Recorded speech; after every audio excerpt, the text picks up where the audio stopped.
Muchas gracias. Agradecer primero que nada al Colegio de Abogados por esta invitación y por supuesto a la Comisión de Derecho Laboral. Saludar a don Luis Fernando en el homenaje que le están haciendo merecidamente y a las demás personas que nos acompañan. Bueno, como ustedes pudieron observar en mi currículum, yo no soy abogada. Así que para mí es aún más un reto mayor estar acá sentada frente a ustedes para hablar de un tema que además no es claramente mi especialidad. Sin embargo, yo siempre he creído en la interdisciplinariedad y en que la perspectiva interdisciplinaria aporta a construir y tener visiones distintas, y espero contribuir en esa dirección, en este sentido. Lo que sí he sido y lo que soy desde hace varios años soy una defensora de los derechos humanos y yo creo que no es posible que si defendemos el derecho al acceso a la justicia, si defendemos el acceso el tema de una justicia pronta y cumplida, los derechos sindicales, la libertad sindical también son derechos humanos que merecen también ser puestos en la misma balanza con esos otros que también nos parecen muy importantes. Y desde esa perspectiva es que voy a plantear esta exposición. Cuando yo llegué a esta área del derecho laboral, encontré una cosa muy particular, con el respeto que tienen los abogados y abogadas. Un gremio muy solidario, a diferencia de otros que he visto.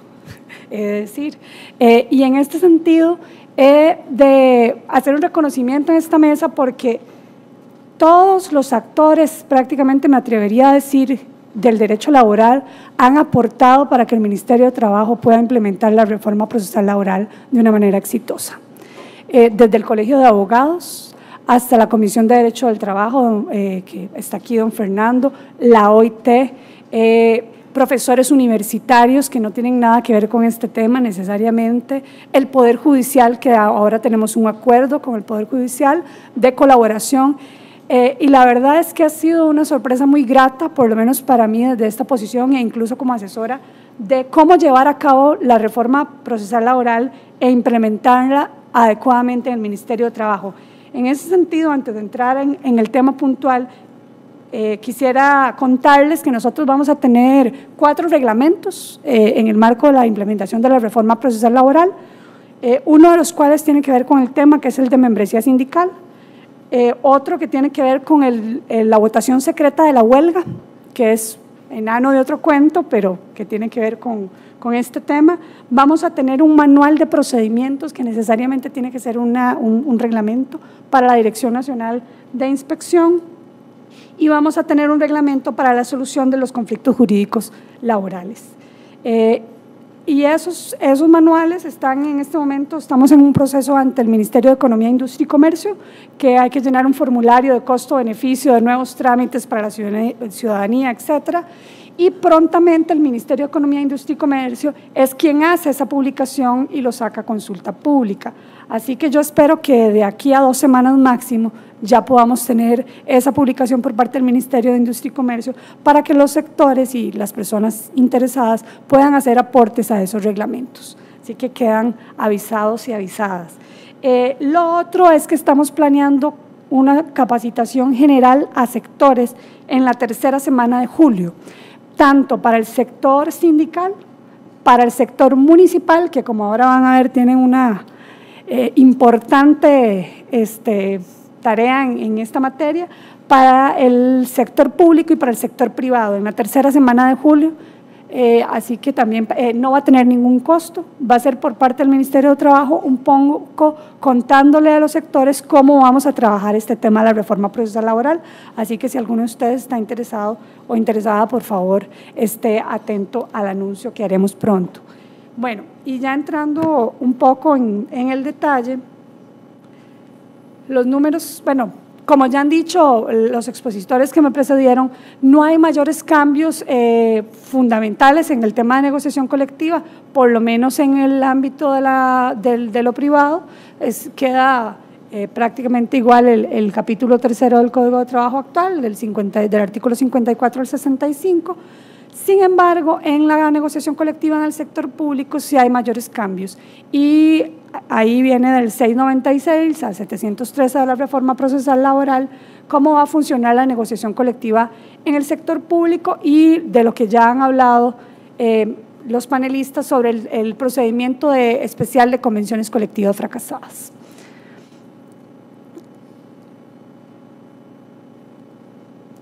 Perdón, bueno, tenía una diapositiva que no se está logrando ver sobre el número de convenciones colectivas en el sector privado y sector público, que era un poco lo que hacía referencia don Marco. Y a mí lo que me parece muy interesante es que el grueso de las convenciones colectivas del sector público están en el sector municipal. Solo 4 convenciones colectivas en el Poder Ejecutivo, por ejemplo, y un grueso, digamos, importante en el sector municipal con 51 convenciones colectivas, donde ha habido de manera histórica un crecimiento, digamos, a nivel estadístico importante de las convenciones colectivas, no tanto en el sector, en el Ejecutivo, que sigue teniendo las mismas, pero sí en el sector privado, con algún crecimiento, digamos discreto, pero crecimiento, y la cobertura de estas convenciones colectivas va por cerca de 162,000 personas en general a nivel nacional. Bueno, lo que les estaba comentando, la negociación colectiva en el sector público es válida, obviamente, la suscripción de convenciones colectivas, sin embargo hay algunas excepciones descritas en el 688 que viene básicamente a declarar, por ejemplo, que los puestos de jefatura de la mayoría de las instituciones no pueden beneficiarse de esas convenciones. Se excluye de las ventajas de cualquier naturaleza a los servidores públicos que se enumeran en los artículos 683 y 689, que tienen que ver con eso, auditorías, por ejemplo, y jerarquías, directores nacionales, quedan excluidos de los beneficios de la convención colectiva. Y en el 690 vienen las materias que pueden ser objeto de negociación, con algunas restricciones en el caso de las cuestiones presupuestarias que tienen que ser avaladas de una manera distinta si es que se van a incluir y tienen que ser incluidas vía ley, reglamento y tal. Entonces, como bien señalaban, no solo va a tener que tener el jerarca que negocie, va a tener que tener muchísimo cuidado, sino que también va a haber un control distinto en tema presupuestario según lo que indica la normativa.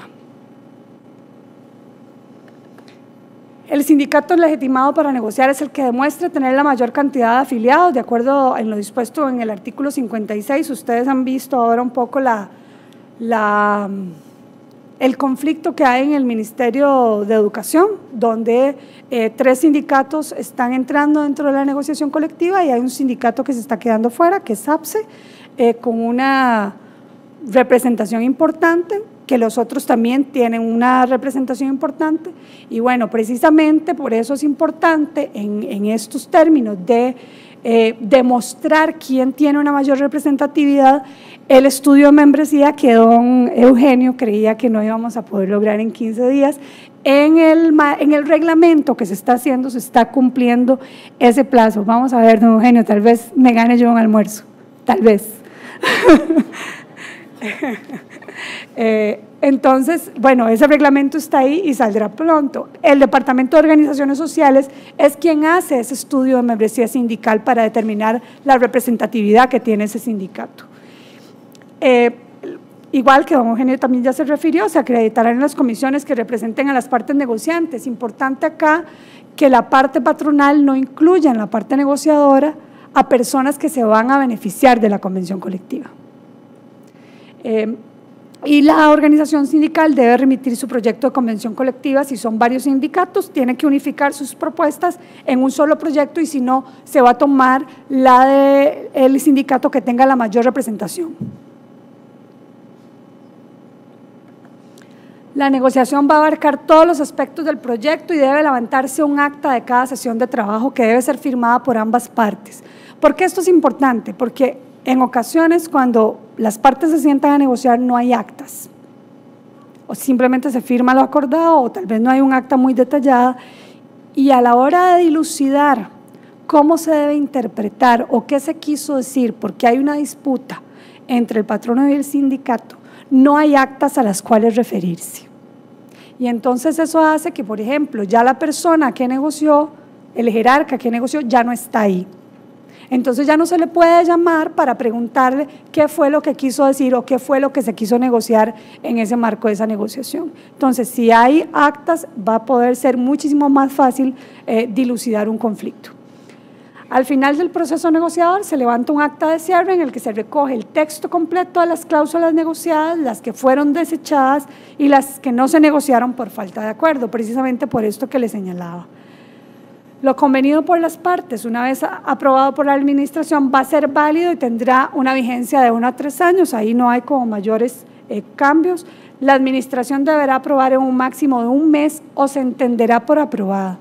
Entonces, aquí sí hay como un tema, ¿verdad?, que en este momento no es así. Si la administración no quiere aprobar ya después de que haya negociado, hay 1 mes de tiempo y se da por aprobada. Una copia de lo que se negocia se va a enviar a la Dirección de Asuntos Laborales del Ministerio de Trabajo para su depósito, que era un poco la discusión que planteaba ahora don Eugenio, a la que no necesariamente tengo respuesta aún. Creo que va a ser la Procuraduría o la Dirección de Asuntos Jurídicos de nuestro ministerio quien nos aclare un poco cómo va a funcionar.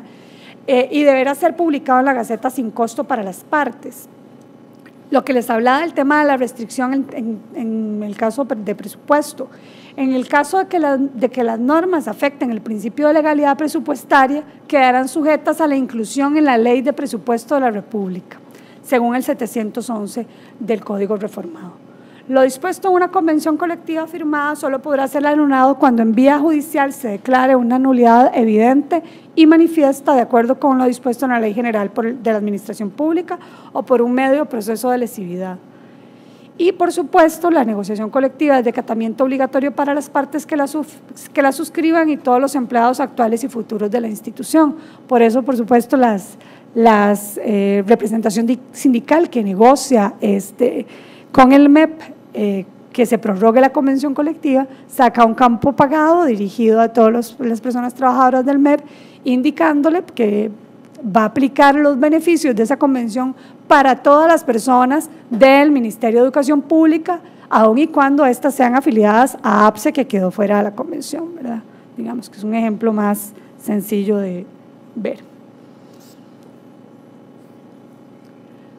Y bueno, viene el tema de la convención colectiva fracasada, que como ya señalaron, da licencia para ir a la huelga en el caso de que no prospere. Se da en los casos en que después de la solicitud hecha al patrono por el respectivo sindicato para la celebración de la convención colectiva, no hubieran llegado las partes a un acuerdo pleno sobre sus estipulaciones en el plazo de 30 días a que se refiere el inciso del artículo 56 del Código de Trabajo. Esto, digamos, lo que sucede normalmente en una negociación de una convención colectiva no dura 1 mes, por supuesto. La negociación de una convención colectiva dura meses, 9 meses más.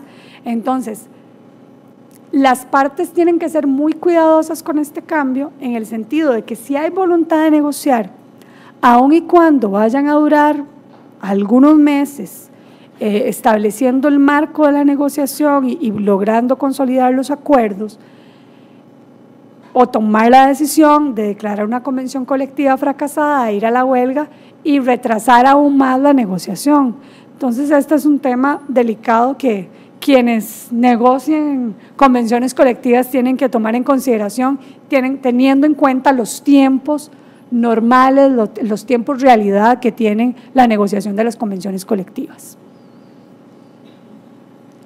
Si se finaliza la etapa de conciliación sin llegar a un acuerdo, se podrá acudir a la huelga o al paro o si hubiera acuerdo al arbitraje en sede judicial, siendo en el sector público de acuerdo al 693 de la Reforma Procesal Laboral. En este caso no hay opción en el sector público de acudir a un arbitraje en sede administrativa ante el Ministerio de Trabajo. Se podrá acudir directamente al arbitraje sin agotar la conciliación y se tendrá como base el pliego de peticiones presentado para la discusión. Lo que se resuelva en la conciliación o el arbitraje va a ser parte integral de la convención colectiva. Bueno, y el procedimiento, la parte interesada cuenta con 15 días para solicitar la intervención del órgano conciliador arbitral. La base de la discusión, como ya dije, será el pliego de peticiones que deberá presentarse con la solicitud inicial, así como designar los delegados, el conciliador o árbitro, de acuerdo al 645. Y el órgano pondrá la solicitud a conocimiento de la parte interesada, quien deberá designar a sus delegados y a su conciliador o árbitro igualmente en el plazo de 3 días. Como ven, son plazos muy ajustados. La conciliación y el arbitraje se van a tramitar en el mismo expediente, con los mismos delegados que intervinieron y el mismo medio de notificación. Esto por economía procesal, obviamente. Antes de someter una cuestión a resolución, deben reanudarse los trabajos que se hubieran suspendido. Y la conciliación y arbitraje podrán ser judicial o administrativo ante el DRT del Ministerio de Trabajo, en el caso de que sea una convención colectiva en el sector privado, y en el sector público, como ya lo había mencionado, el arbitraje solo podrá ser en la vía judicial. En la conciliación y el arbitraje, el tribunal estará formado por 2 personas propuestas por las partes y por la parte titular del juzgado de trabajo, el funcionario administrativo del Ministerio de Trabajo o del centro de arbitraje elegido. Y aquí, si bien no es propiamente de este tema, el Ministerio de Trabajo, con la reforma procesal laboral, va a tener la rectoría de los centros de arbitraje privados que se dedican a la materia laboral. Y ahí, en este reglamento que vamos a emitir sobre la solución de los conflictos jurídicos laborales, hay algunos elementos que tienen que tomar en cuenta los centros privados de cómo deben ser esos arbitrajes privados, que deben, por supuesto, siempre estar acordes con los principios y obviamente la normativa del derecho laboral. El proceso se va a sustanciar en audiencias orales, se escucha a los delegados de las partes, se interroga a las partes, se evacúa la prueba y se podrá las personas funcionarias del Ministerio de Trabajo o expertos van a poder asesorar a las partes. Se van a resolver por separado las peticiones de derecho y las reivindicaciones económico-sociales, se va a dejar constancia de las causas que originaron el conflicto y las recomendaciones para evitar conflictos similares. Y aquí me acabo de acordar, no menos importante, el 616, que justamente hacía referencia a don Fernando Bolaños, ¿verdad?, de cómo si hay un conflicto, no se vale que el patrono negocie con otro grupo que nada tiene que ver con el conflicto un arreglo directo. Es decir, si hay un conflicto ya instalado, la negociación mediante cualquier forma que tenga va a ser con la parte que está poniendo el conflicto a la vista. Y de todo fallo arbitral debe remitirse copia certificada a la Dirección Nacional de Inspección. Si se finaliza la etapa de conciliación, si llegara a un acuerdo, se puede acudir a la huelga o al paro, que era un poco lo que estaban señalando anteriormente, y fracasada la conciliación, se puede acordar someter el conflicto al arbitraje. Pueden ir al arbitraje sin necesariamente agotar la conciliación, no es obligatorio, digamos. Lo negociado en una conciliación o lo decidido en un arbitraje, como que ya esto ya lo había dicho, es parte integrante de la convención colectiva. Y en cuanto al tema de la Comisión de Políticas para la Negociación de Convenciones Colectivas en el sector público, que era el reglamento al que se refería don Eugenio, donde hay una representación, yo soy parte de esa comisión, soy quien la presido, y ahí hay una representación del Servicio Civil, de Hacienda, del Ministerio de la Presidencia, y la Procuraduría General de la República también acude. Don Fernando Bolaños tiene la misma posición de don Eugenio, que no subsiste la convención colectiva. La pregunta en este momento la tiene la Dirección de Asuntos Jurídicos del Ministerio de Trabajo. Nosotros hicimos la consulta para ver si subsiste o no subsiste la comisión en el marco de la entrada en vigencia de la reforma procesal laboral, así que la respuesta no se las puedo dar, la dejo ahí en suspenso, como continuará en un segundo congreso, don Eugenio, que hagamos de implementación de la reforma procesal laboral. ¿Le parece? Bueno, muchísimas gracias, espero que haya sido de provecho.